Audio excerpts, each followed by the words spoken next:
안녕하세요. 글로벌 리스크 체계 조의준입니다. 미국이 큰 펀치를 하나 중국에 날렸습니다. 한국에 크게 보도되지는 않고 있는데요. 사실상 중국 기업들이 한국에 투자를 하면요, 그 회사가 미국의 블랙리스트에 오를 수 있다는 겁니다. 이게 굉장히 큰 뉴스인데요.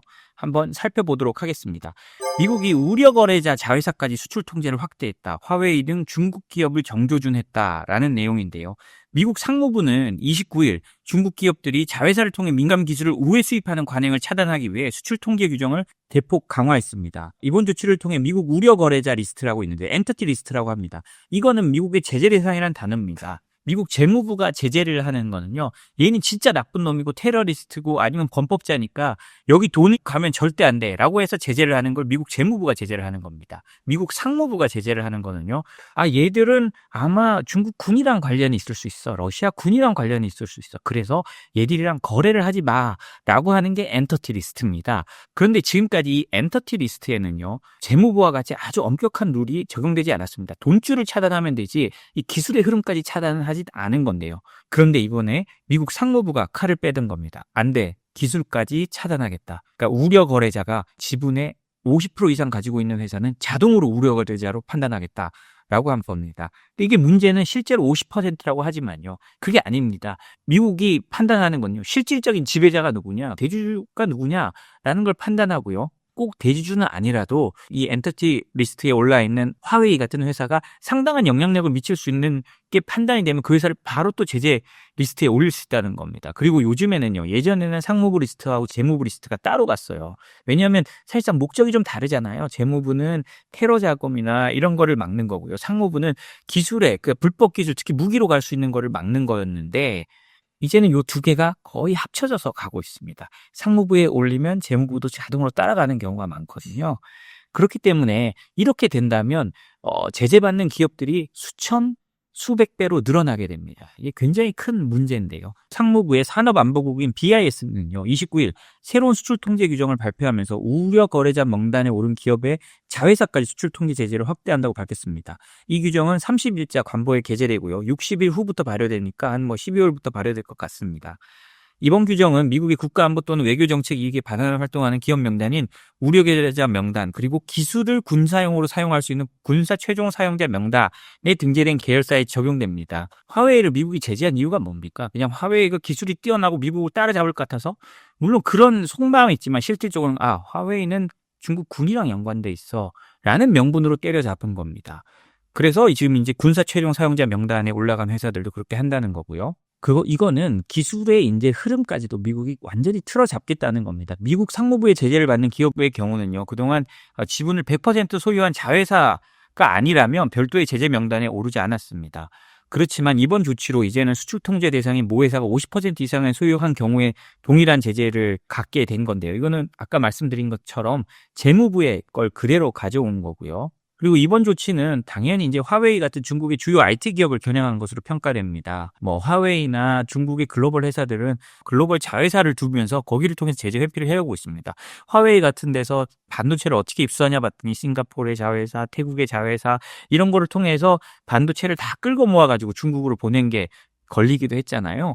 그런 것처럼 이제는 우회 기술이나 우회 장비를 구하지 못하도록 이제 모든 걸 제재해버리겠다라고 나온 겁니다. 그리고 더 저희가 잘 봐야 될 거는요, 새 규정은 우려 거래자로 지정된 기업이 상당한 소수 지분을 보유했거나 상당한 관계를 맺은 기업과의 거래에도 수출업자가 주의를 기울여야 한다는 의무를 부여했습니다. 그러니까 단순히 50%가 아니라는 거예요. 한 25%, 10%를 갖고 있더라도 저 회사에 실질적으로 저 회사가 화웨이가 움직이는 회사다라는 느낌이 들다면 바로 그 회사랑 거래를 끊어야 된다는 겁니다. 그럼 그거를 누가 알려주느냐? 알려주는 사람이 없어요. 우리가 수출할 때 그걸 우리가 잘 알아서 하라는 겁니다. 안 그러면 너희들도 피해를 볼 수 있어 라고 사실상 경고를 하는 거죠. 이제는 수출하고 이런 게 너무너무 어려워지는 겁니다. 이건 단순히 자회사를 넘어서요, 연계기업까지 제재 효과를 확대해서 사실상 제재기업과 연결된 글로벌 네트워크 전반을 관리 대상으로 삼겠다는 의미로 볼 수 있는데요. 제프리 키슬러 산업안보국장은요, BIS 국장이죠, 너무 오랫동안 규제의 구멍이 국가안보와 외교정책의 이익을 저해왔다며 이번 조치로 규제가 의도한 대로 작동할 것이라고 강조했습니다. 근데 이 조치는요, 한국이 좀 치명적입니다. 중국 회사들이 한국 자회사들이 많잖아요. 한국 지사들도 많고요. 그러면 한국 기업들이 그 지사들하고도 거래를 못하게 되는 겁니다. 이번 조치로 전 세계 기업 수천 개가 영향을 받을 전망인데요. 특히 한국 등 제3국 기업이 중국 기업과 합작 투자를 통해 설립한 법인도 제재 대상에 포함될 가능성이 있습니다. 이는 한국 산업계가 그동안 구축해온 글로벌 공급망에 큰 부담을 줄 수 있고요. 반도체 등 첨단 산업 분야에서 파급력이 아주 클 것으로 예상됩니다. 이거는 지금까지 미국에서도요. 할까 말까 계속 했던 거고요. 미국 내 기업들도 타격을 받거든요. 당연하겠죠. 제재 대상과 거래하던 미국 기업들은 새로운 수출 규정을 준수하기 위해 거래처와 공급망을 다시 점검해야 되고요. 이는 컴플라이언스 비용으로 늘어날 수밖에 없고요. 다 공급망을 새로 짜야 될 수도 있습니다. 중국의 대기업이 영향을 안 미치는 게 어디 있겠어요. 다 영향을 미치고 있을 텐데 거기를 하나하나 찾아 나가야 된다는 거죠. 트럼프 행정부도 바보가 아니니까요. 이번 규정을 도입했을 때 어떻게 될지 자신들이 그려졌을 거 아니에요. 그런데도 이게 강경파들이 밀어붙였다고 합니다. 행정부 안에서는 이런 인공지능 분야에서 중국과의 경쟁 심화가 이번 결정의 핵심 배경 중 하나라는 분석이 나오고 있다고 합니다. 미국 기술이 중국 AI 기업들에게 흘러들어가서 경쟁 우위를 위협하는 상황을 막아야 한다라는 보안 우려가 강력하게 작용했다는 건데요. 어찌됐든 이런 거 보면 미국이 생각보다 수비적이라는 겁니다. 미국이 공격적으로 중국이 뭘 하든 말든 우리가 일방적으로 치고 나갈 거야 라고 해야 되는데 미국이 자신감이 그만큼은 없다는 거죠. 정말 젠슨 황 엔비디아 CEO가 말한 것처럼 정말 중국과 미국의 어떤 기술적 차이가 나노미리 차이, 정말 거의 차이가 없는 수준으로 좁혀졌다라고 이런 걸 보면 미국 스스로가 인정하는 걸 수도 있습니다. 그래서 우리가 생각하는 것 이상으로 미중 패권 경쟁이 더 격화될 가능성이 있다라는 걸 이걸 보면 또 알 수 있고요. 당연하게 중국 정부는 즉각 반발했습니다. 중국 상무부는 성명을 내고요. 이번 조치가 중국 기업에 대한 부당한 억압이라고 비난하고 합법적 권익을 보호하기 위해 필요한 대응 조치를 취하겠다고 합니다. 저는 앞으로 이제 중국에서 여기 대응하는 조치를 내놓을 텐데요. 그 조치를 좀 잘 살펴봐야 될 것 같습니다. 이번 조치는 당연히 중국 주요 기업들의 제재 회피 통로를 봉쇄하기 위한 조치고요. 글로벌 공급망과 동맹국 기업들에게도 파급 효과가 굉장히 크고 미국 기업에도 큰 부담이 될 수밖에 없을 것 같습니다. 이거는 제가 이제 금방 급하게 설명을 드렸는데요. 정말 이거는 굉장히 큰 기사라고 생각합니다. 이게 지금까지 있었던 일 중에 정말 미국과 중국의 공급망을 끊고 분화시키는 가장 큰 일이거든요. 수많은 기업이 엮여 있고 공급망 전체가 움직일 수 있는 겁니다. 특히 전자제품 공급망에서는요.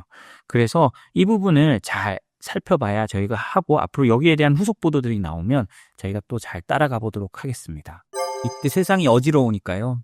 EU 중앙은행이 권고를 하고 있습니다. 디지털 마비에 대비해서요. 그 현금 비상 보관을 하라고 권고를 했는데요. 요즘에 워낙 그 하이브리드 전쟁이라고 하죠. 인터넷 서버 망 공격, 이번에 한국에도 화재로 이렇게 본인 인증도 안 되고 이런 일도 많이 생기고 있는데요. 그런 것처럼 이런 일이 지금 자꾸 일어나니까 유럽 중앙은행이 침착하게 현금을 보여라. Keep calm and carry cash라는 보고서를 내고요. 위기 상황에 대비해 집에 일정 수준 현금을 보고할 것을 권고했습니다. ECB는 이 보고서에서요. 지난 20년간 유로화 현금 유통량이 꾸준히 증가했다고 합니다. 좀 이상하죠. 우리는 일상생활에서 현금 더 이상 안 쓰는데요. 점점 현금 유통량은 증가하고 있다고 합니다.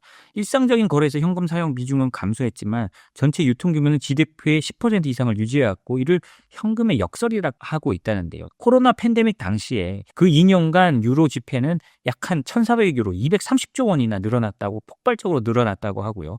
팬데믹 이전 연간 평균 증가폭인 90조 원의 2배를 넘는 수치로 폭발적으로 늘어났다고 합니다. 그리고 우크라이나 침공할 때 러시아와 지리적으로 가까운 발트 삼국과 핀란드, 슬로바키아 등에서 현금 수요가 폭발했다고 합니다. 특히 이 발트 삼국이나 이 북유럽은요. 디지털 결제가 일상화된 고도의 디지털 국가거든요. 저기야말로 정말 현금이 없는 사회입니다. 그런데 이 나라들도요. 현금을 엄청 뽑아가지고 현금 발행액이 전쟁 초기 한 달 동안 평균 36% 증가할 만큼 현금이 필요했다고 합니다. 그러니까 이런 것들을 볼 때 현금을 무조건 쌓아놓으라 개인에 맞게라고 하는 거고요. 2025년 4월 이베리아 반도 대규모 정전 때도 현금의 절대적 필요성이 지금 강조됐다고 합니다. 그때도 스페인 내 결제액이 하루 만에 34% 줄었고 카드 사용은 40% 급감하면서 현금밖에 쓸 수 없었다고 하는 건데요. 요즘처럼 이제 모든 것이 위험할 때 군사, 보건, 인프라, 금융 모든 게 위험할 때 현금을 가지고 가라는 게 유럽 중앙은행의 권고입니다. 그런데 그럼 얼마를 가져가야 되느냐? 실제로 네덜란드, 오스트리아, 핀란드 정부에서는요. 1인당 70에서 100유로를 16만 원 정도는 1인당 무조건 챙겨놔라. 그래서 언제든 할 수 있도록 해라. 그래서 뭐 72시간 정도 생존을 위해서 필요한 현금을 꼭 비축해 놓아라 라고 말을 한다고 합니다. 4인 가족으로 뭐 좀 넉넉하게라면 100만 원 정도 현금을 가지고 있으면 어떤 뭐 재난 상황이 닥쳤을 때라도 조금 헤쳐나갈 수 있는 그런 여유가 있을 거라고 생각을 합니다. 물론 저부터도 해야 되겠네요. 이게 좀 새로운 소식인데요. 러시아가 유럽에 대해 드론 공격을 자주 하고 있잖아요.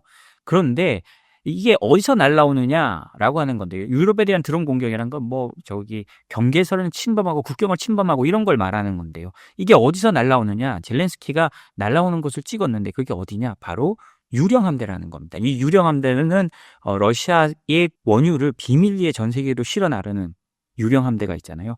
거기서 드론도 띄운다고 합니다.